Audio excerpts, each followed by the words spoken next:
Dear viewers, and welcome to this edition of our program Africa Today.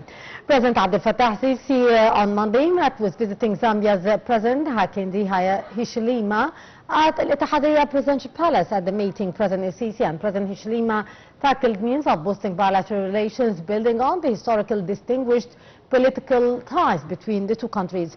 The talks also included consultations on regional developments. Earlier, a red carpet reception ceremony was held at the Presidential Palace to welcome Zambia's president, with the martial music bands playing the national anthems of both countries. Our dear viewers, to shed more light on the issue, we are very much delighted to be joined over the phone by Dr. Hoda Yassa, member of the Egyptian Council for Foreign Affairs. Dr. Yassa, good afternoon to you. Good afternoon. Hello. Hello, good afternoon. Good afternoon to you, Dr. Yassa. President Abdel Fattah Sisi received earlier today at Al-Ittihadiyya Palace the Zambian president to discuss strengthening bilateral relations and consult on development in the regional affairs. Can you shed more light on the importance of such a visit by Zambia's president, Mr. Hichilema? My vision is very important, the relation with all the African continent, for supporting a real sustainable economic development with this continent. They are very rich in many things, especially in mining, in raw materials, and we as Egyptians are very strong in industry, in agriculture. We can really have the mutual cooperation to help all these countries concerning the economy, and especially the African, and also it will have a very big impact in the social development. Is very important. It means that when we create this bridge between Egypt and African continent, and Zambia especially, we will reach a very important thing on supporting economy and social responsibility. Indeed. Earlier, Dr. Yassa, on the sideline of the participation in the 38th Ordinary Session of the African Union Summit, Prime Minister Mustafa Madbouli lauded the distinguished political relations between Egypt and Zambia, expressing hope to elevate the economic ties between the two countries to a higher level. How do you see this? I don't hear well, please. Yes, earlier on the sidelines of the the 38th Ordinary Session of the African Union, Prime Minister Dr. Mustafa Madbouli praised the distinguished relations between Egypt and Zambia and said that we are looking forward to upgrade the level of ties between both countries on the economic level to a higher level. What's your take on that? I think it's very important. This is exactly what I just mentioned. Yes. It's very important, and it's supporting the economy between the two countries and all the development in many sectors. We have a lot of experience, especially now the industrial side. We became in really very good position for the tourism itself. Many things that will support the economy on very, very high level and help to really tie the relation even between also the, how we said, the social responsibility and the voice of the, how to say, the, not political, but the importance is diplomacy. Yes. The diplomatic figures, excuse me, the diplomatic NGOs, because to success we should have the things concerning the president or the government with the support and the partnership with the NGOs and the private sector. Indeed. Dr. Yassa, also the Zambian President, Mr. Hichilema, voiced hope for cementing more cooperation between Cairo and Lusaka through increasing the investments of the Egyptian energy companies working in the Zambian market. How do you see such cooperation and the level of increasing investment in the field of energy in particular, and having more Zambian investment in Egypt and Egyptian investment in Zambia? When you support the countries, especially by energy, it creates a very tight relation, and it will attract investors where Egypt And concerning Zambia, it will support a lot their industry, their agriculture, everything. Nothing can roll on without having the energy, and especially the clean energy. This is very important. Yes. And nowadays in Egypt, we have very big factories, very successful in the sustainable energy or the environmental friendly energy, by solar energy, by many aspects of the energy, environmental friendly.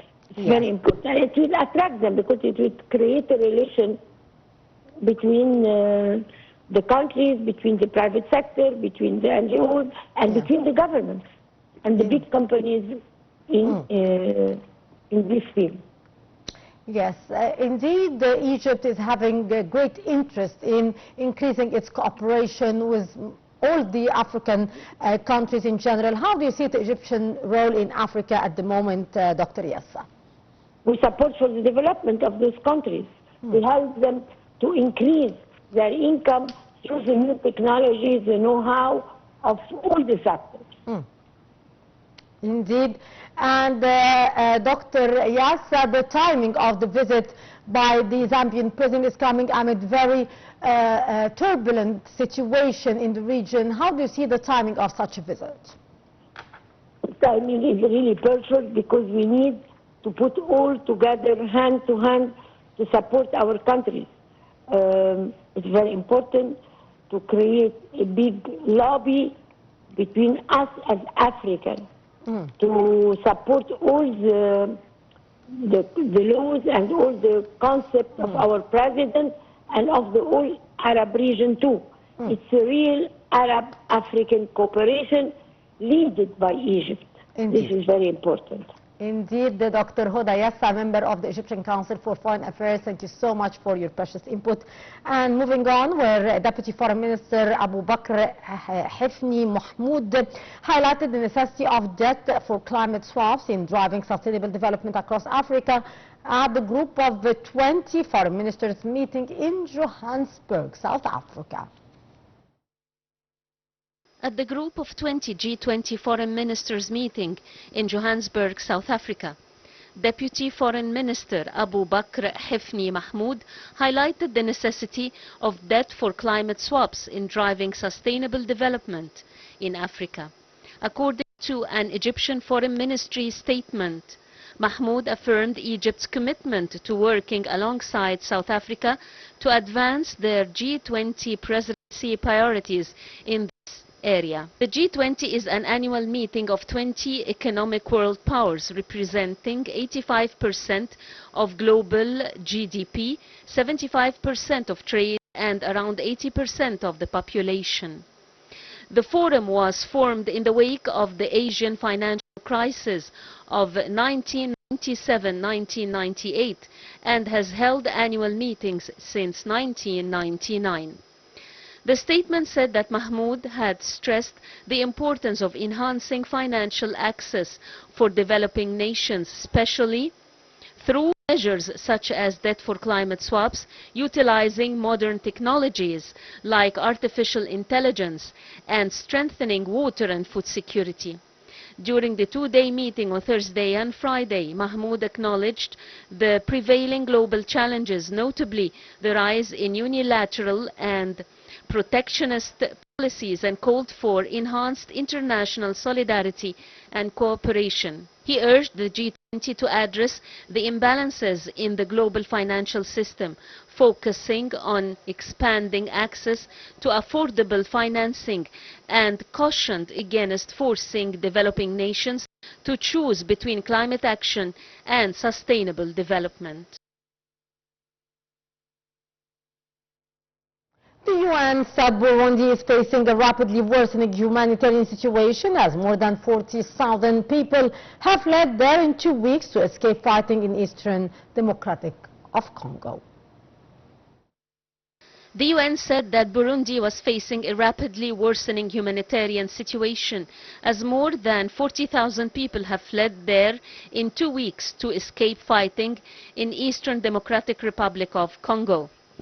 The M23 advance is the gravest escalation in more than a decade of the long-running conflict in eastern Congo, rooted in the spillover of Rwanda's 1994 genocide into Congo and the struggle for control of Congo's vast mineral resources.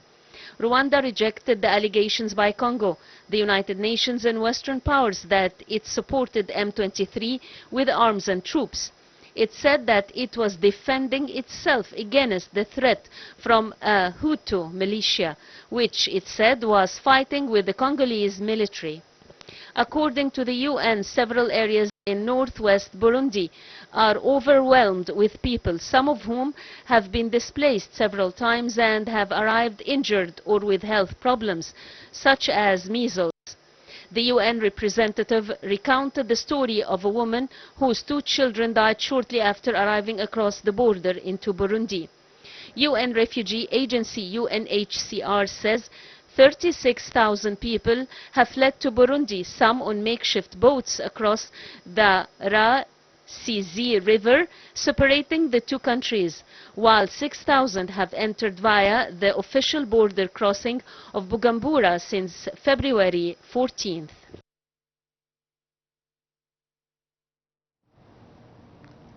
Famine has been confirmed in more than 10 locations in Sudan, according to the World Food Programme.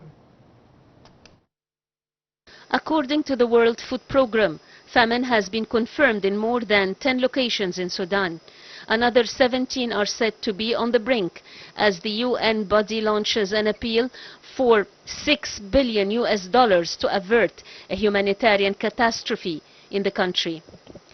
WFP's Executive Director Cindy McCain said the war had killed thousands, uprooted millions, and yet it was forgotten, despite being the epicenter of the world's largest and most severe hunger crisis ever. Aid agencies have continued to highlight the suffering of the Sudanese people since the latest fighting began in 2023, notably women and girls, who go through many patterns of conflict-related violence, while young men have been forced to fight. The United Nations will launch a response plan to provide $6 billion for about 26 million Sudanese in need in the country and the region due to the conflict, which broke out nearly 2 years ago. Hospitals, markets and other infrastructure are destroyed. Parts of the country are facing a risk of famine since early last year. Refugees in desperate need of assistance are living rough in neighboring countries, where local resources are also stretched. The United Nations and partners launched the 2025 Humanitarian Response Plan for Sudan, as announced by UN Secretary General Antonio Guterres at the high-level humanitarian conference for the people of Sudan in the Ethiopian capital of Addis Ababa on Friday. Well, with this, our viewers, we come to the end of this edition of Africa Today. Mahisi Rabia, many thanks for watching.